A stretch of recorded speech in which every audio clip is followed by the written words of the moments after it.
this year, we are happy to pass that award along to someone who's joined us from overseas, has kind of lit the spark of our global expansion. They actually found us all the way from Ireland, and it's been a tremendous experience. If anybody knows me, I hate morning calls. Cannot stand a morning call, 8, 9 in the morning, so please don't send those. Yes, please don't send those to me. But I tell you, you can't find a better way to start a morning than talking to somebody in Ireland. Happy, excited, and they're facing the same obstacles we're facing here in the States, especially at the retail level. So we're learning from them. You know, we kind of have the experience of some of the things we've overcome here. We're really, really excited. And that individual is Cian Donohoe.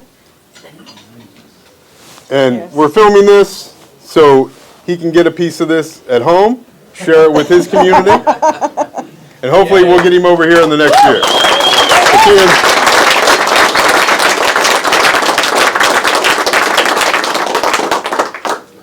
yes, and the cool thing about Cian, as Jeremy mentioned, he found us, and he found us because Samsung had put out a press release talking about WISE being an important component of the ISP program back last July. I was fortunate not soon after that to have a conference over in Frankfurt, and they literally flew in not only him but 2 other folks in 2 other completely different towns in Ireland, all came together because they wanted to meet the people that were behind WISE, which I couldn't believe.